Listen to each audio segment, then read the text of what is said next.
Salut tout le monde et bienvenue pour cette nouvelle vidéo. Vous savez, la dernière fois, je vous avais proposé un petit jeu, un petit défi. Et tout au long de l'été, voilà, je vais vous partager des vidéos avec des petits exercices à faire. Le truc, l'idée, c'est de garder un cerveau en bon état de marche et de ne pas le laisser se ramollir pendant l'été. Je sais que c'est souvent une période où on a plutôt envie de poser le cerveau, etc. Mais si vous voulez retaquer septembre dans des bonnes conditions, c'est toujours bien de maintenir son cerveau un petit peu en éveil. C'est un peu sa salle de sport à lui, son hygiène à lui. Tous les défis que je vais vous proposer sont issus de mon calendrier Mémoire Challenge que vous pourrez trouver aux éditions Mamarabout si ça vous intéresse.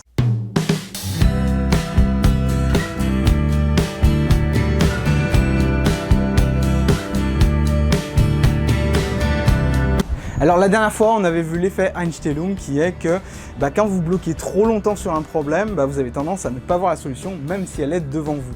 Aujourd'hui, j'aimerais parler de quelque chose d'un petit peu plus classique si vous suivez Potion de Vie depuis un petit moment, mais c'est toujours bien de faire une piqûre de rappel.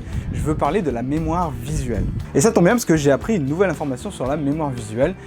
Est-ce que vous saviez que votre mémoire de travail, donc celle que vous utilisez lorsque vous travaillez sur quelque chose de nouveau ou quand vous essayez d'apprendre quelque chose, est-ce que vous saviez que cette mémoire de travail ne peut contenir que 4 à 7 éléments ? Ça, c'était archi connu, c'est quelque chose que j'ai moi-même dit beaucoup de fois sur Potion de Vie au fil des années, mais ça vient de changer parce que oui, des études viennent de montrer que, en fait, on est plus proche de 4 types d'éléments à la fois mémorisés plutôt que 7. Alors qu'est-ce que c'est que des éléments mémorisés? En fait, c'est 4 types d'informations en même temps. Il n'y a que 4 types d'informations qui peuvent entrer simultanément dans votre mémoire. C'est pour ça qu'il est très difficile de faire du multitâche et il est également très difficile d'apprendre en n'utilisant que sa mémoire de travail. Saviez-vous également que l'une des mémoires les plus développées chez vous, c'est la mémoire visuelle? Le cerveau retient bien mieux les images que les textes et le cerveau retient bien mieux les diagrammes plutôt que quelqu'un qui parle sans arrêt sur le même ton de voix par exemple. C'est vrai pour la plupart des gens, mais ça ne veut pas dire que c'est vrai pour tout le monde. Il y a des gens qui sont très auditifs et qui retiennent très bien les conversations par exemple et qui peuvent vous les ressortir au mot près. Quoi qu'il en soit, c'est bien de la mémoire visuelle que je vais vous parler cette semaine et j'ai justement un petit défi à vous proposer. Sachant que comme je vous l'ai dit, on peut mémoriser jusqu'à 4 éléments en même temps dans la mémoire de travail,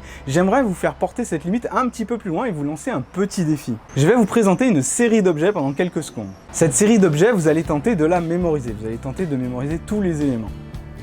Rassurez-vous, il n'y en a pas beaucoup, mais il y en a plus de 4. Alors pour obtenir le meilleur de votre mémoire visuelle et maximiser vos chances de retenir tous les éléments que je vais vous proposer, j'ai un petit truc à vous confier. Essayez de relier chaque objet que vous allez voir avec une petite histoire. Et essayez de vous former une petite histoire en visualisant dans votre esprit tous les éléments en train d'interagir les uns avec les autres.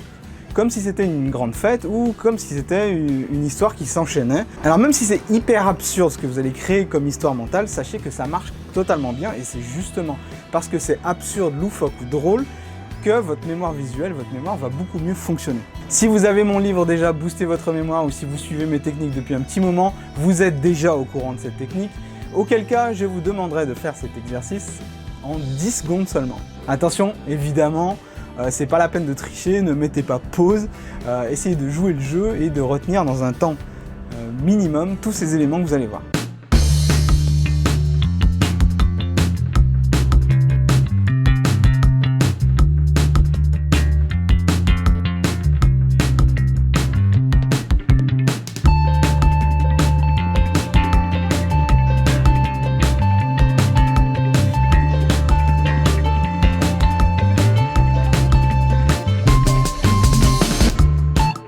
Sachez que les champions de mémoire auraient tout à fait réussi à mémoriser l'ensemble de ces objets.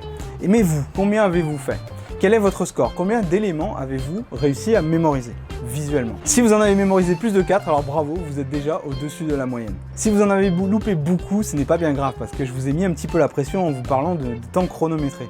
Partagez-moi dans vos commentaires votre score. Combien d'éléments avez-vous réussi à mémoriser visuellement? Cette fois-ci, on a parlé de la mémoire visuelle. La prochaine fois, je vais aborder un autre point avec vous. Je vais vous donner d'autres trucs. Vous allez voir, ça va être génial et j'espère que vous allez kiffer autant que moi. Voilà, j'espère que ce petit défi vous aura plu. Encore une fois, si vous êtes habitué de Potion de Vie, vous savez déjà faire ça, mais dans ce cas, essayez de le faire plus vite que les autres. Si vous découvrez mon travail pour la première fois, cet exercice va vous sembler peut-être un petit peu chelou. Rassurez-vous, c'est normal, mais le but, c'est que ça marche vraiment. Je vous dis à bientôt pour la prochaine vidéo. Salut!